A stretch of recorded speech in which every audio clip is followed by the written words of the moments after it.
Your mail-order bride ran away." The words cut through the cold wind sweeping across the Red Willow Crossing platform in late March of 1883. Perrin Ashford stood frozen, still holding the bouquet of pale purple pasqua flowers he had gathered before sunrise. He was wearing his best coat, waiting for a civilized woman from Cincinnati. But the woman facing him was not dressed for a wedding. She wore a weathered brown riding skirt, carried a horse delivery ledger, and had dust ground deep into her gloves. Phoebe Rourke had come only to deliver the truth. Then, she meant to leave. But Perrin had a mere 27 days to build a lawful household, or lose the only part of Broken Spur Ranch that held water. Phoebe knew nothing about his deadline. Perrin knew nothing about the red rawhide knot slung over her shoulder. 4 years earlier, that exact same knot had saved his life. Behind her, the iron train hissed and screamed, spitting steam across the wooden boards. But a much deadlier force was gathering. Before either truth could surface, a late-season norther was already moving toward the ranch, and the horse drover everyone would soon call a spare bride was the only one who understood how to keep its water from freezing. A few hours earlier, Phoebe Rourke, a 27-year-old horse drover, rode beside 32 breeding horses bound from New Mexico Territory to a Northern Army remount station. Every animal depended on her records, feed, hoof care, and arriving strong enough to stand. Eleanor Blythe, the mail-order bride Perrin Ashford had been expecting, had traveled aboard the same train after leaving an Eastern Junction. Her letters imagined Broken Spur as a tidy cabin near town, with neighbors, church bells, and shaded streets. Then she overheard cattle drovers discussing dry springs, frozen troughs, roofs torn apart by prairie wind, and the nearest doctor many miles away. She looked through the window and saw open grass reaching every horizon. No trees softened the distance. She realized she had accepted a life she understood only through ink and paper. Eleanor never stepped off at Red Willow Crossing. Instead, she boarded the eastbound connection and searched for someone trustworthy. Phoebe refused immediately. Her horses were eating into feed. The receiving officer was waiting. Perrin meant nothing to her, but Eleanor could not face the man expecting her. Her hands shook as she offered one sealed letter. Phoebe accepted it because bad news deserved an honest messenger, never an abandoned trunk or a railroad clerk.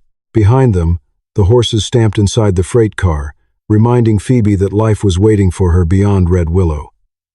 Back on the platform, Perrin remained still after Phoebe's quiet announcement. The sagebrush lowered in his hand. Several townspeople looked away. Martin Sloan, the station master, pretended to study his pocket watch. Nobody wanted to stand beside a man who had just been abandoned before the whole town. Phoebe pulled the sealed letter from her pocket, intending to hand it to him and leave. Perrin never asked whether Eleanor had followed another man. He refused to make Phoebe answer for someone who had already gone.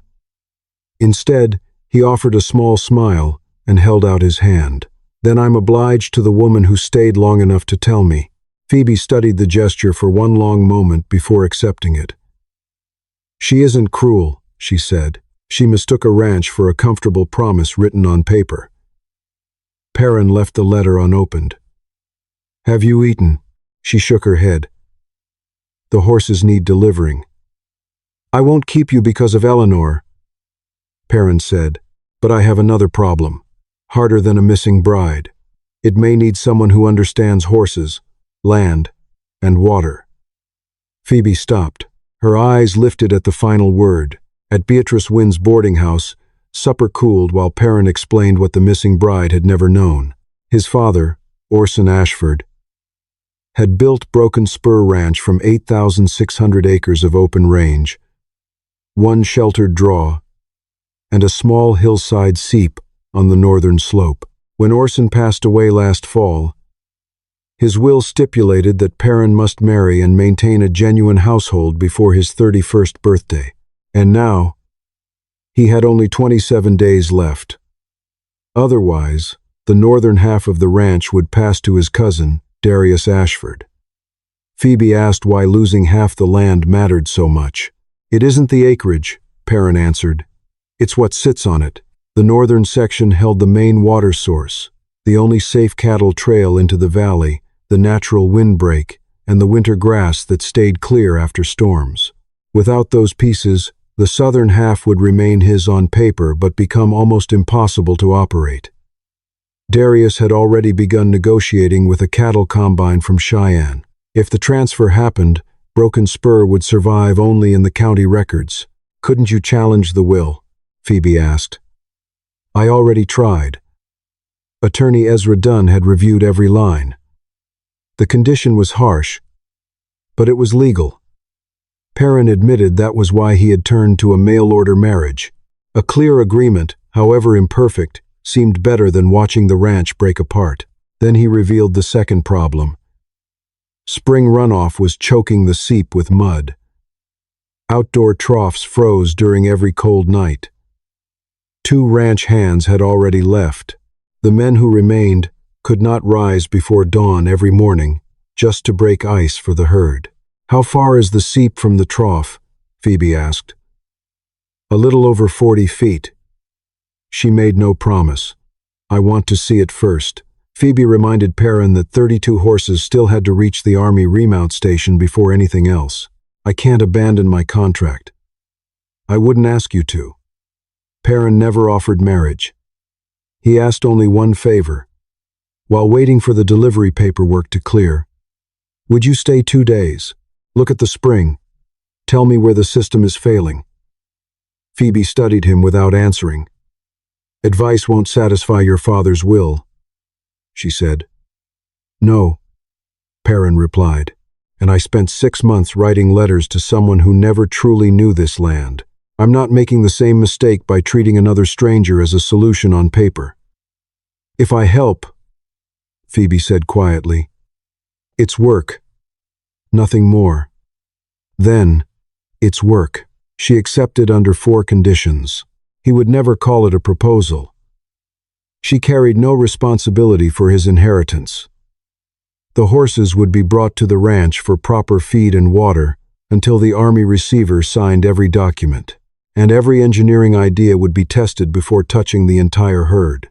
Perrin agreed to each condition without argument. That afternoon, they drove the herd of horses toward Broken Spur. Phoebe watched more than the trail. The southern ground was drier than it should have been. Snowmelt gathered into shallow ruts instead of soaking the soil. Wind swept steadily across the plateau. Around old wagon tracks, the mud already carried thin rims of ice, although the afternoon sun still hung above the hills. Nature had begun asking its questions long before they reached the ranch. Broken Spur was not a dying ranch. The house stood solid against the prairie wind. The horse barn showed careful repairs. Most of the fencing remained straight. The cattle were lean from winter, but far from neglected. 3 longtime hands waited in the yard. Niles Brody, the gray-haired foreman. Enoch Reed, who repaired wagons and shaped nearly every wooden tool on the ranch. And Bram Hatcher, a young ranch hand with strong shoulders and quicker opinions than patience. All 3 looked at Phoebe with guarded curiosity. News of the missing bride had reached Broken Spur before Perrin did. Phoebe offered no explanation. As one of the delivery mares stepped from the corral, she favored her left front foot. Bram shrugged. "Long train ride. She'll walk it off." Phoebe knelt without answering. She lifted the hoof and found a sharp stone wedged deep inside the hoof groove. Pressure had already begun splitting the hoof wall. Another day on hard ground could have left the mare lame for weeks. She worked quietly with a hoof knife, warm water, and a thin strip of leather. After easing the pressure, she secured the hoof with a 3-loop rawhide wrap. The mare tested her weight. Then she took another step, and another. The limp almost disappeared. Bram said nothing. Niles watched the rawhide knot closely, but kept his thoughts to himself. Phoebe rose and walked directly toward the seep. The problem revealed itself before anyone spoke. Cattle had trampled the ground surrounding the spring until the soil had become churned mud. The runoff channel carried cloudy water instead of clear flow. The exposed wooden trough sat directly in the path of the northwest wind. Deep axe scars lined one side where ice had been chopped away so many times that the timber was beginning to split. "We should dig a bigger pond," Bram suggested. Phoebe shook her head. "A bigger pond only gives the wind more standing water to freeze."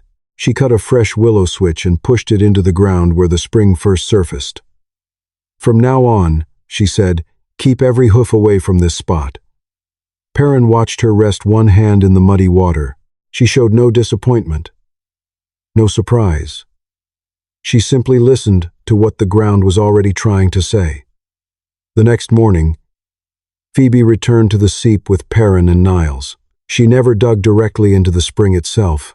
Instead, she opened several small test holes around it, studying the depth of the silt, the shape of the bedrock, the direction the water traveled beneath the soil, the change in elevation between the hillside and the trough, and the places where the northwest wind struck hardest.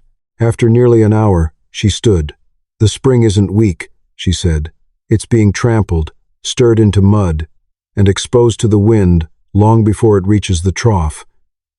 She outlined her plan: a spring box about 4 feet 6 inches deep, flat stones across the bottom to calm the water before it touched the soil, layers of gravel and charcoal to catch larger sediment, a separate settling chamber, a wooden conduit stretching 42 feet, buried an average of 3 feet 8 inches below the surface, a lower watering trough protected on 3 sides by sod and stone, and a constant overflow so fresh water never stood still long enough to freeze.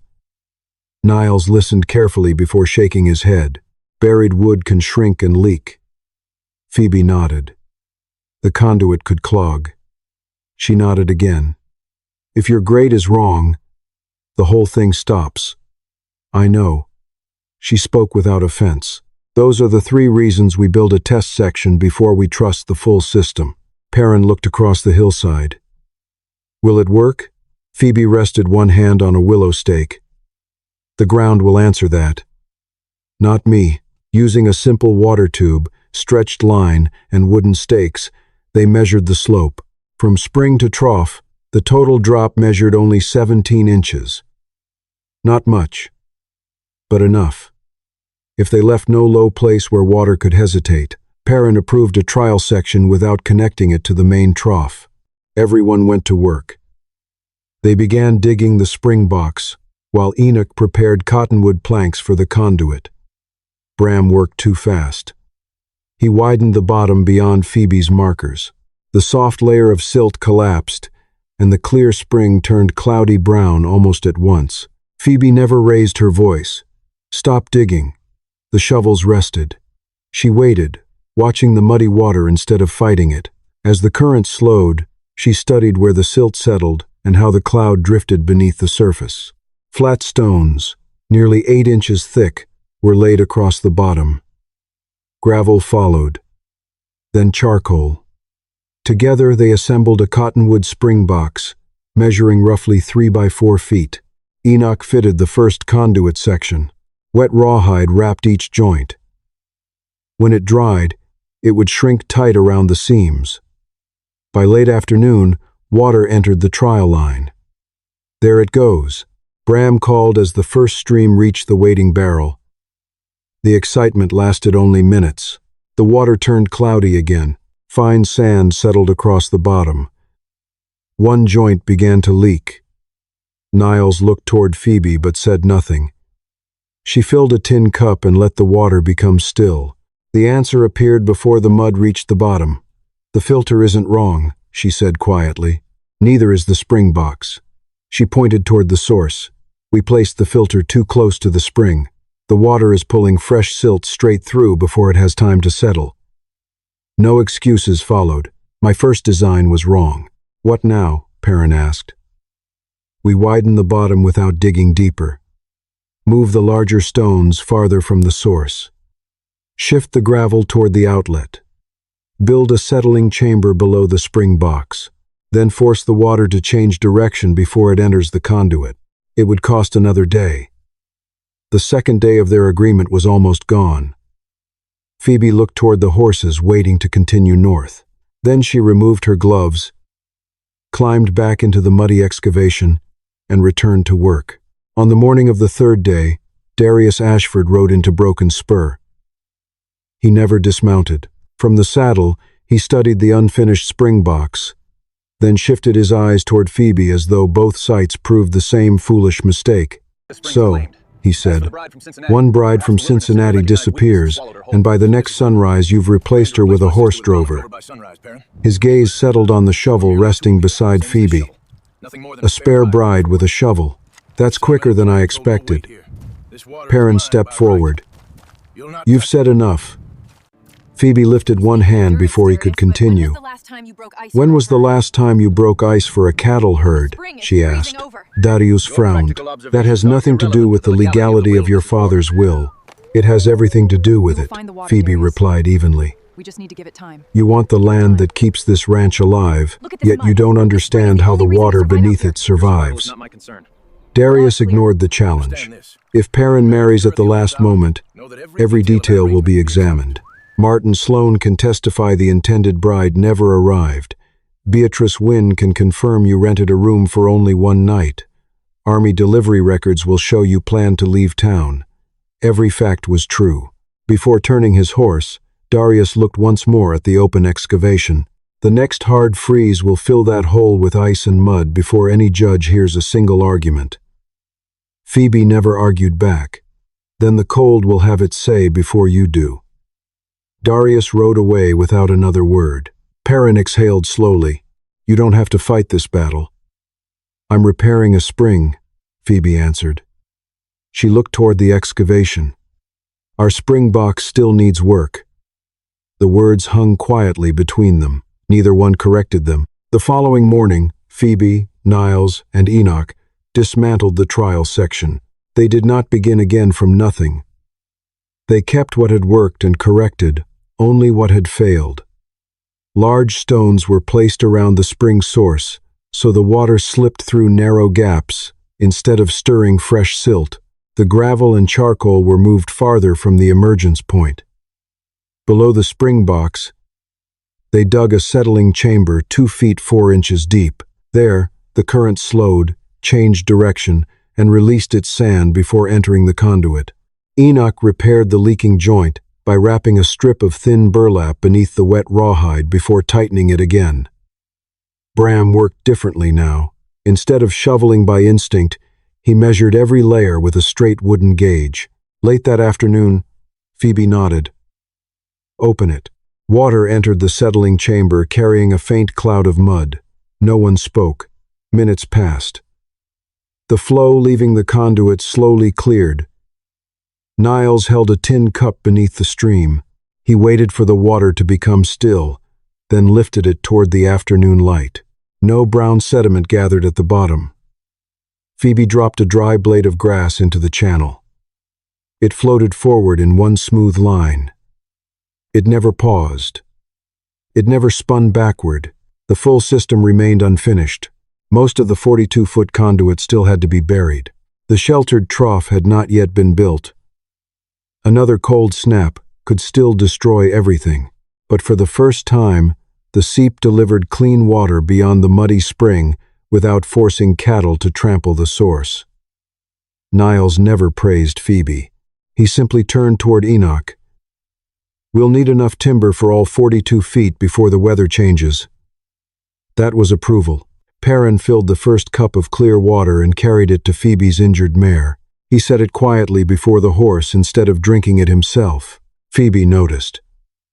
Neither of them mentioned her leaving the following morning. The following morning, the Army receiver finally arrived at Broken Spur. The herd was taken away. Every paper had been signed. Phoebe had officially fulfilled her contract. Shortly after, the local mail rider stopped at the ranch. Since everyone in Red Willow knew she was staying at Broken Spur, he had brought along a letter addressed to her at the town post office. It bore the Rourke family mark. It came from Jonas Rourke, Phoebe's father. Jonas did not ask why she had not returned. Instead, he wrote about Levi Tolland, a respected breeder near home who needed someone to help manage his horse operation. Levi was looking for skill, not marriage. He wanted a partner who understood sound hooves, breeding records, winter pasture, and how to steady a frightened herd without losing animals. The work was close to family.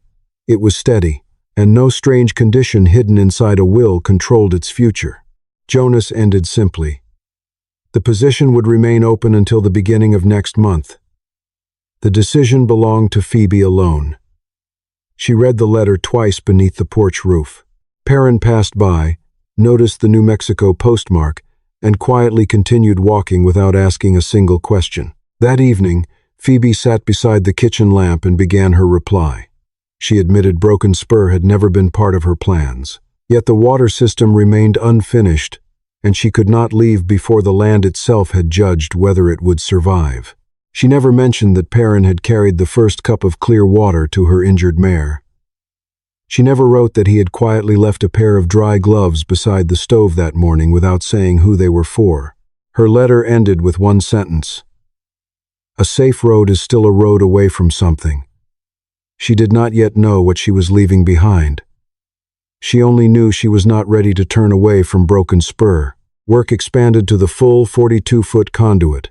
Enoch joined each cottonwood section with wooden pegs, burlap, and wet rawhide. At Phoebe's instruction, every length rested on small flat stones so settling soil would not disturb the grade. Bram wanted the trench finished before sunset, but Niles made him check every survey stake. Perrin dug beside the crew instead of watching as the ranch owner. By late afternoon, they opened the flow. Water passed through the spring box, crossed the settling chamber, and entered the conduit exactly as planned. A dry blade of grass drifted smoothly through the channel. The water remained clear. Night arrived. The temperature dropped. A few hours later, the flow stopped completely. The conduit froze, Bram said. Phoebe pressed her hand against the ground above each section. No, she answered. The soil isn't cold enough. They uncovered the line one section at a time. Near the middle, they found the problem. One length had settled less than 2 inches. The shallow dip trapped sediment and formed an air pocket. The overall slope remained correct, yet the water could not pass the hidden obstruction. Niles pointed toward the measuring line. A correct grade means nothing if one low place keeps the water. Phoebe nodded.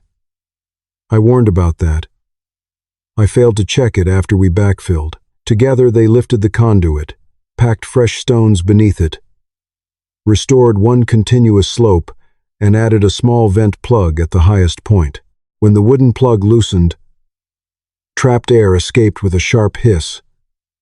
Moments later, the water flowed again.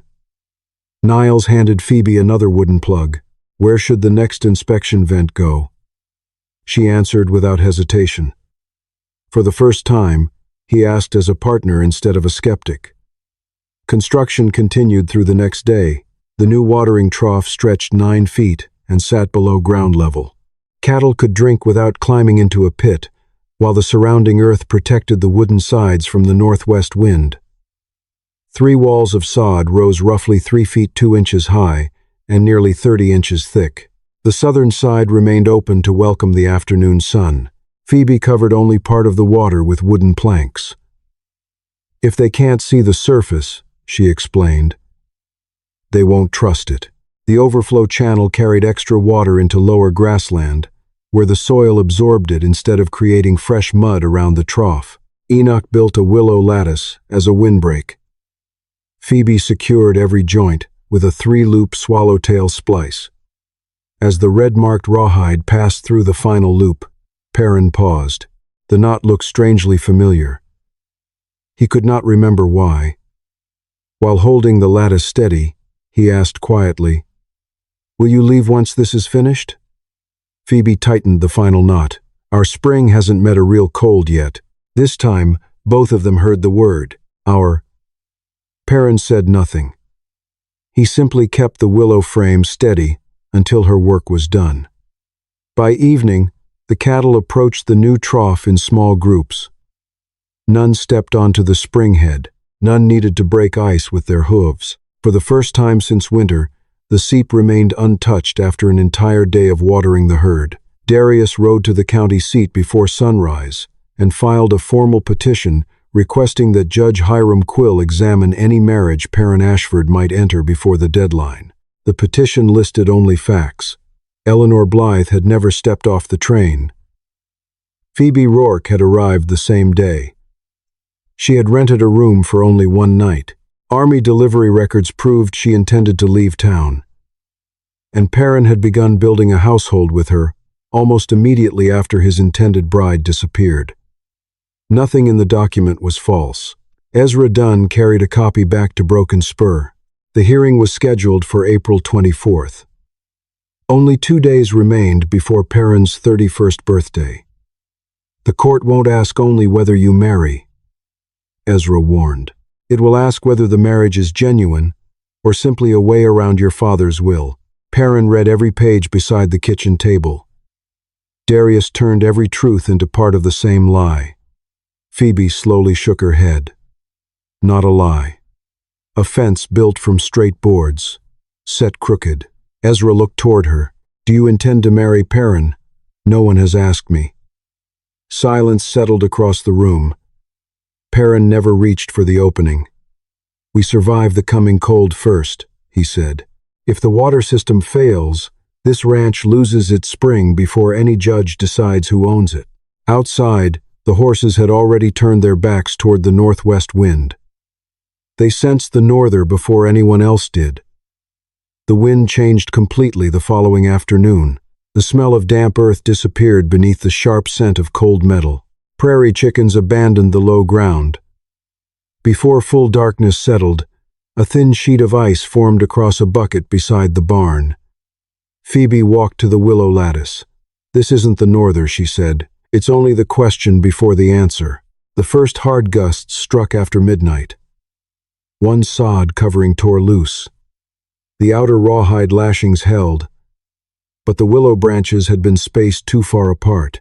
Wind slipped through the openings, lifted the panel like a sail, and peeled it backward. A thin ribbon of ice formed along one end of the trough.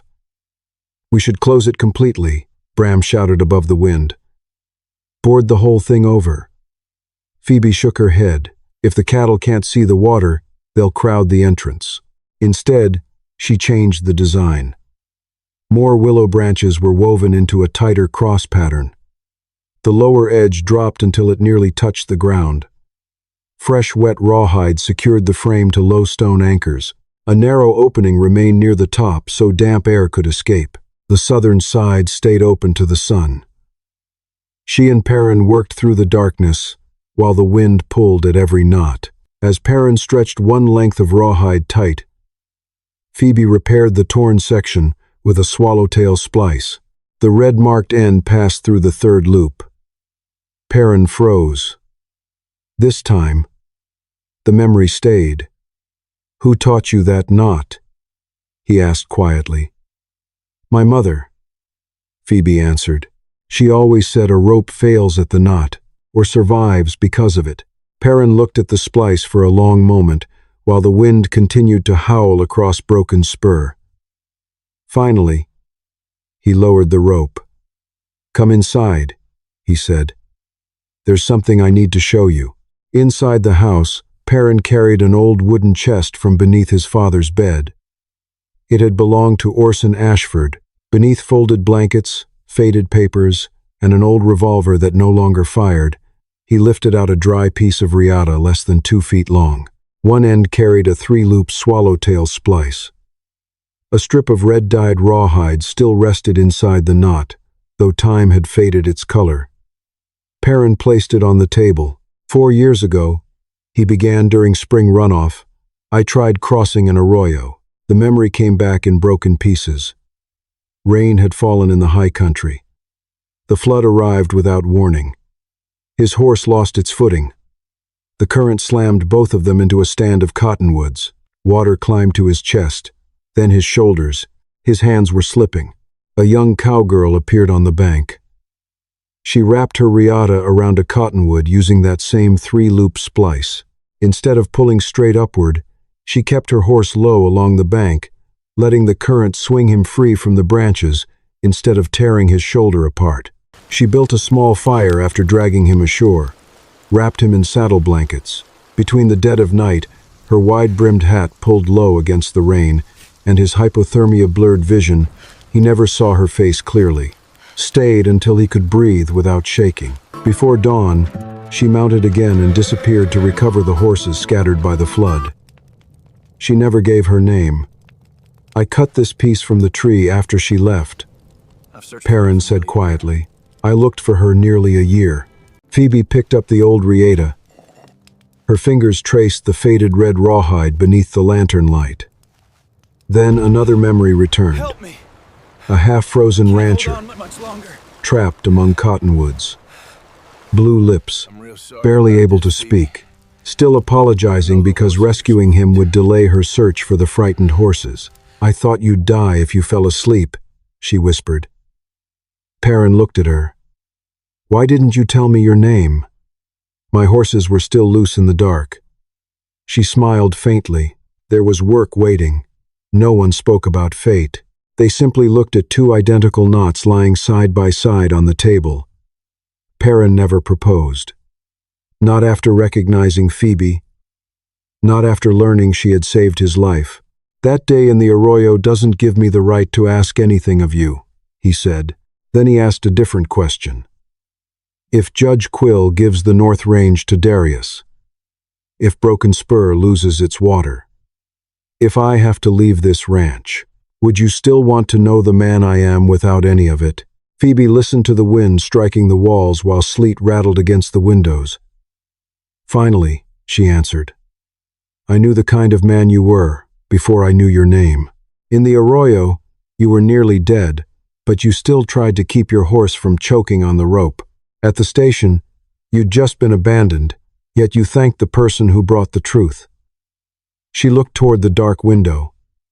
Broken Spur didn't create that. It only gave me enough time to see it again. She met his eyes. I'll stay through the cold, through the hearing, and through the 26th. If you still want to ask the question, you haven't asked. Ask it when neither of us is standing inside a crisis. Perrin nodded. He reached for the dry gloves beside the stove and handed them to her. Phoebe pulled them on. Outside, water continued flowing steadily through the buried conduit. The norther arrived before dawn. The temperature dropped more than 30 degrees within hours. Sleet-coated bridles, porch steps, and the backs of the cattle.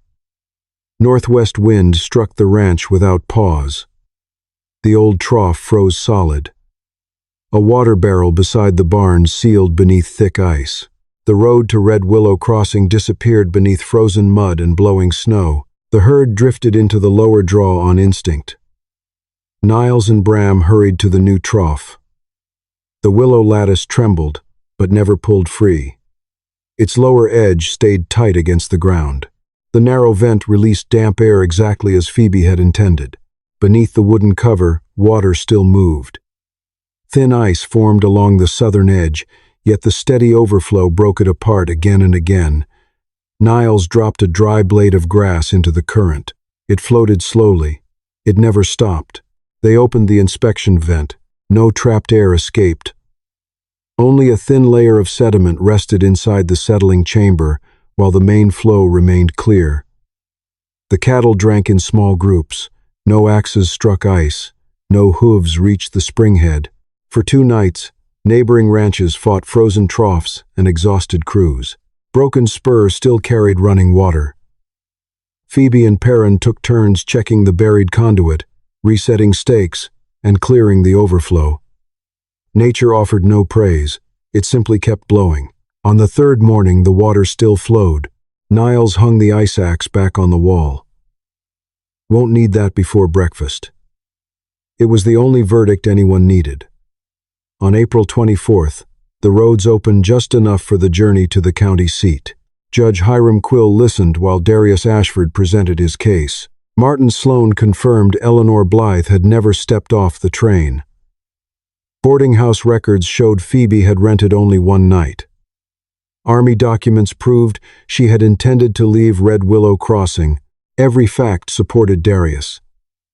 Ezra Dunn denied none of them. Instead, he placed different evidence before the court. Receipts for timber, rawhide, and tools. Niles Brody's testimony describing every failed trial, every correction, and every improvement to the spring system. Beatrice Wynne confirming that Phoebe initially intended to leave before voluntarily choosing to stay. Records showing Phoebe had accepted no payment for pretending to be anyone's bride. Finally, Ezra placed the weathered piece of riata with its faded red swallowtail splice on the judge's desk. Judge Quill studied it only briefly. "The rescue is not my question," he said. He looked at Perrin. "If your father's condition disappeared today, would you still ask Miss Rourke to marry you?" "Yes," Perrin answered, but only if she still wanted the answer after there was no ranch left to save. The judge turned to Phoebe. "If Darius receives the northern range and Broken Spur cannot continue, would you remain?" "I stayed before I knew Perrin was the man from the arroyo," she replied. "I chose to stay again before I knew how this court would rule." Judge Quill folded his hands. "Which household exists beyond paper?" Niles answered before anyone else could. "The one where people eat together, sleep under the same roof, repair failures together, keep water running for the herd, and face the cold together." Darius objected. "She has been there less than a month." Judge Quill shook his head. "Genuine intent is not measured by how many days someone stays. It is measured by what they willingly carry when every reason exists to leave." The petition was dismissed. On April 26th, Perrin Ashford turned 31. The wedding took place at Broken Spur Ranch beneath a clear Wyoming sky, still carrying the memory of the late-season norther. There was no dress from Cincinnati. Phoebe wore her dark brown riding skirt, the wool sweater patched at both elbows, and the same work belt carrying a strip of red rawhide. Niles Brody, Enoch Reed, and Bram Hatcher stood as witnesses. Ezra Dunn stood beside an elderly circuit preacher who asked only the questions that mattered. Nothing more. Perrin carried no bouquet. The sagebrush he had gathered at the station had dried long ago. Instead, he held out a new length of riata. One end had already been dyed red. The knot had not yet been tied. Phoebe accepted it. Without ceremony, she formed a 3-loop swallowtail splice. The knot settled into place beneath her hands. No one applauded. They simply watched. After the vows, there was no grand celebration. Phoebe exchanged her riding boots for older work boots. Perrin picked up a shovel leaning against the barn. Together they walked to the settling chamber. The norther had left a fresh layer of silt beneath the cover stone. Phoebe lifted the lid. Perrin scooped out the sediment. Clean water continued into the buried conduit without interruption. Nearby, the cattle drank quietly from the protected trough. The overflow crossed the lower pasture, cutting a narrow channel beneath the last patches of lingering ice. Inside the barn, the old piece of riata that had once saved Perrin's life hung beside everyday tools still worn smooth from use. It was never treated as a relic, only as a reminder that good work mattered most while it was being done. Darius lost his agreement to sell the northern range. But Perrin never spoke of him on his wedding day.